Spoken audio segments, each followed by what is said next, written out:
in a sense, I'm actually present today.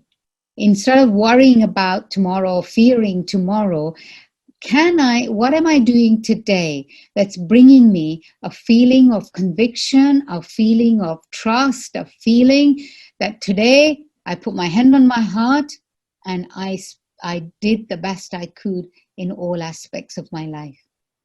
And it's just that removes the fear about tomorrow, because I know that whatever energies I create, whatever vibration I create, that's what comes back to me.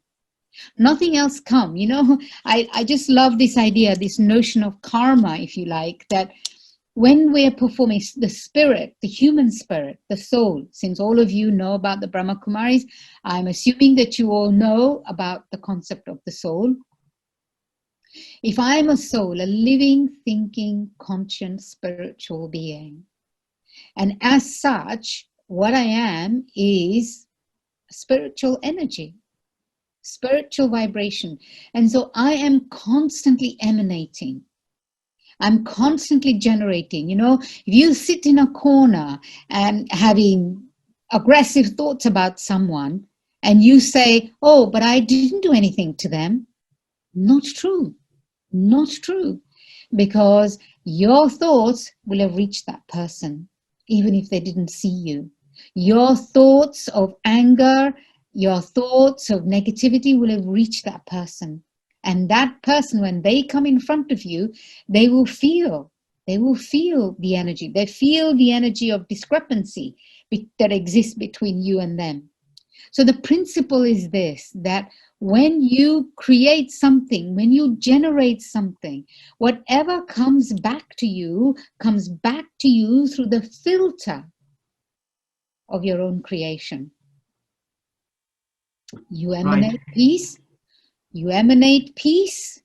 And even if someone else gives you peacelessness, it can only come through the filter of peace that you've created. It will transform into peace, and it will arrive with you as peace.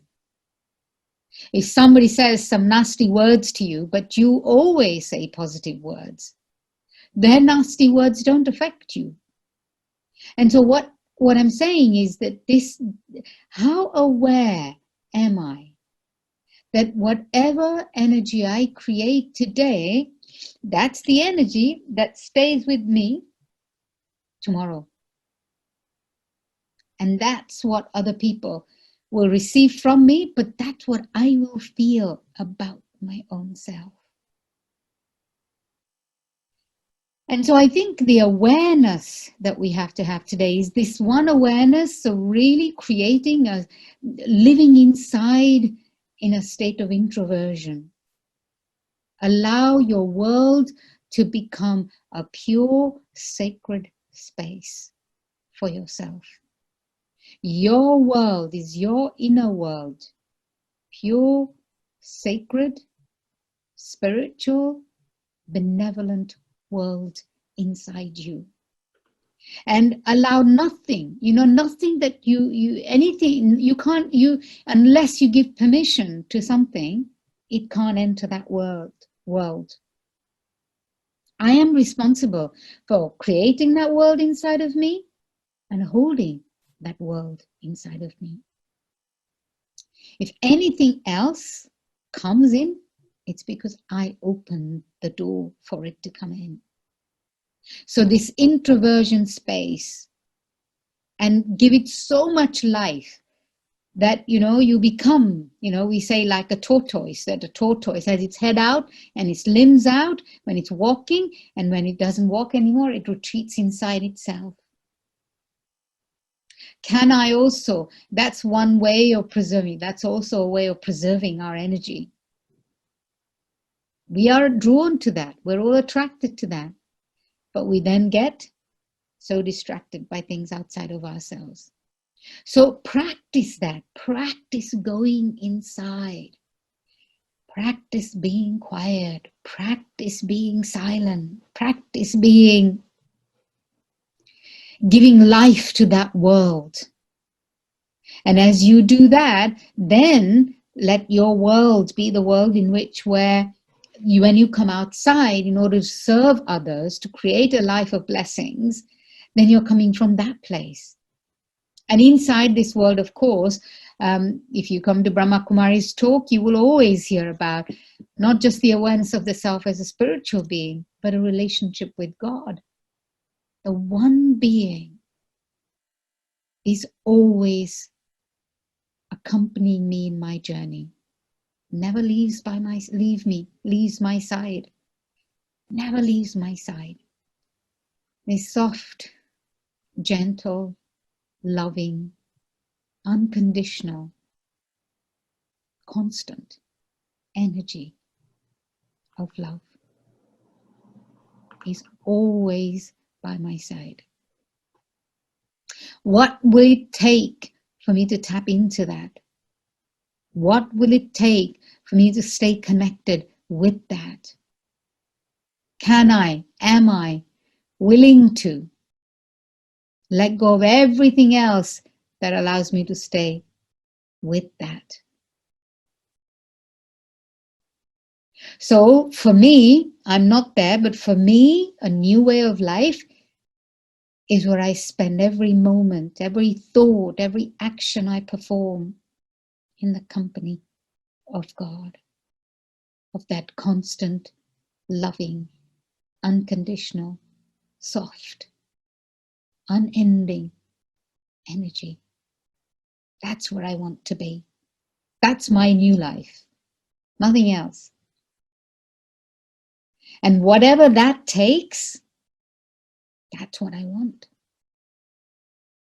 All sorts of things come up, all sorts of things file past you or enter that inner world. Not because you want it, but because you too have some things to settle and lessons to learn. That's why they come. I'm not able to be that in that world yet. I haven't arrived in that new life yet. Because all of these things are coming at me because I haven't settled my business yet. I haven't learned my lessons yet.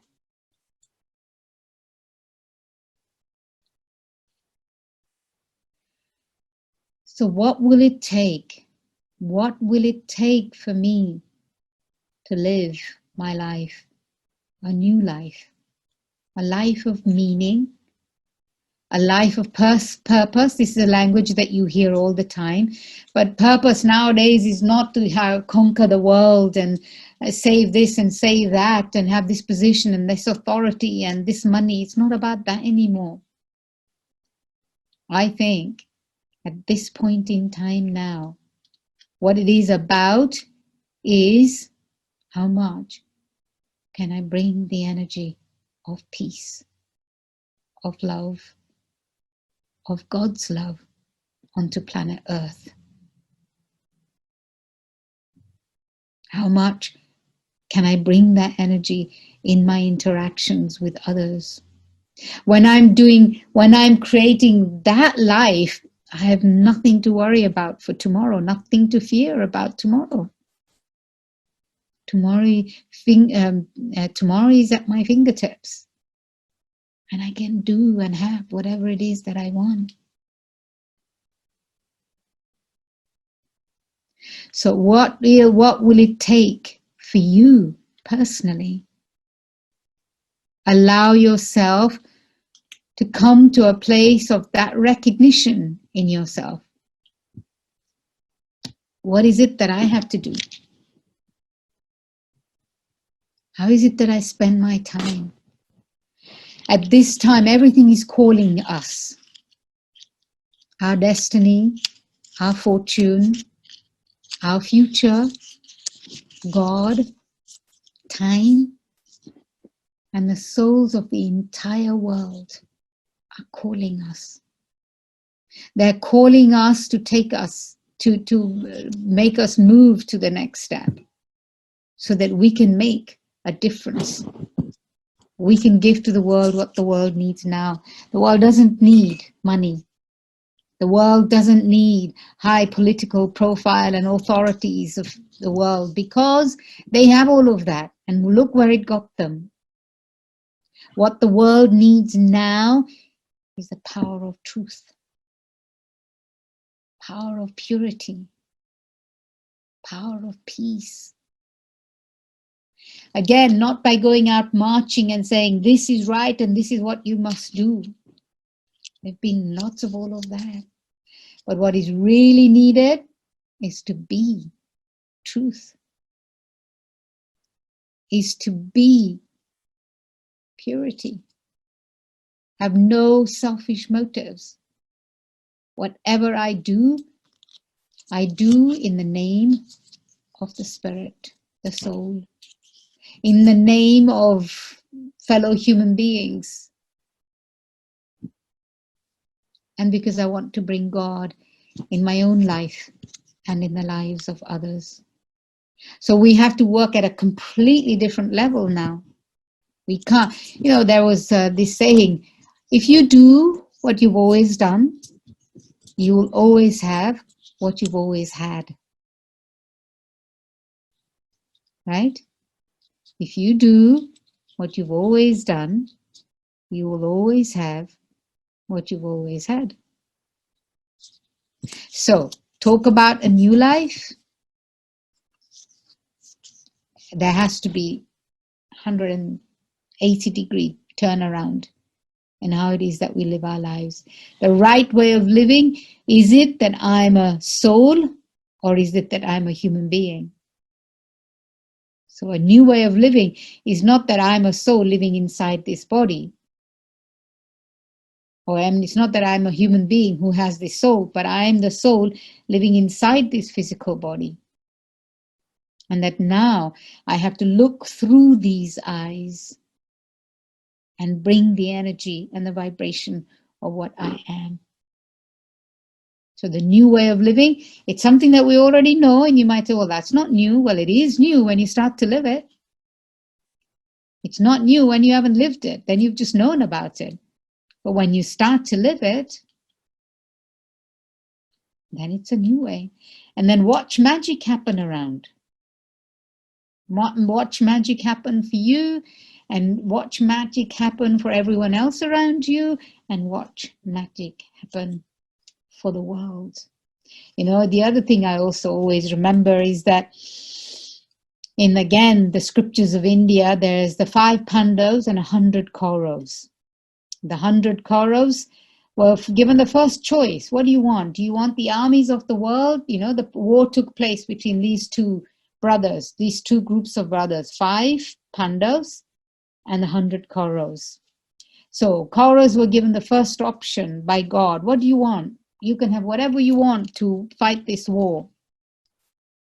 The Kauravas said, we want armies of the world and weapons of the world. So they were offered either that on one side, the other side was the company of God. The 5 Pandavas said, we want the company of God, the guidance of God. And the Kauravas took the weapons and the armies and everything else. Needless to say who won the war, right? The war was won by the 5 Pandavas because they had the guidance of God. They had the company of God. They had the presence of God by their side. So it's that. So for us to make a shift in the world, to create a new world, who's going to do it? Nobody's going to do it. Who's going to do it? You and me. And so that's the new. How high is your aspiration for yourself and for the world? And just allow ourselves to have the sense of this ability to be quiet. Feel your breath inside your body and sense the rhythm of this breath. Become aware of how this rhythm is not just the rhythm that gives life to your physical body. But in Hindi, in Sanskrit, this word pran means breath. But Pran also means life, the living energy that we all are, that we reside at the center of the forehead.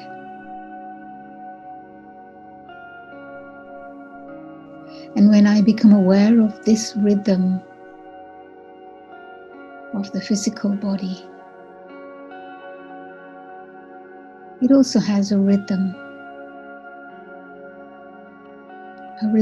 that is in unison with the rhythm of nature, the elements, and life itself.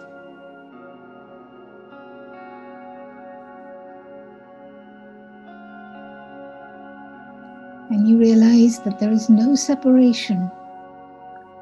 When you realize that you really are this life, this living energy, then there is no separation between you and that which is outside of you.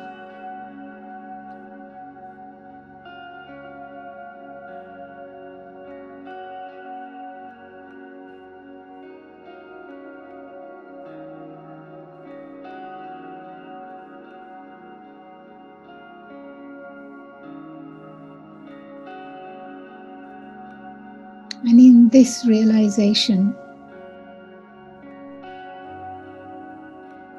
you and that which is outside of you is in harmony.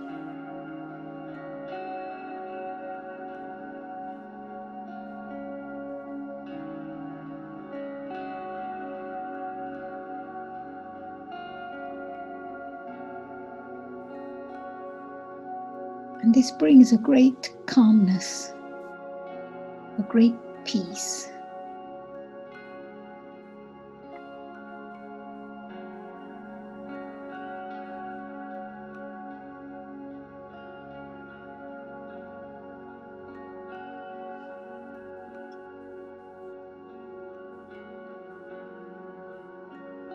Thank you. Thank you for being present.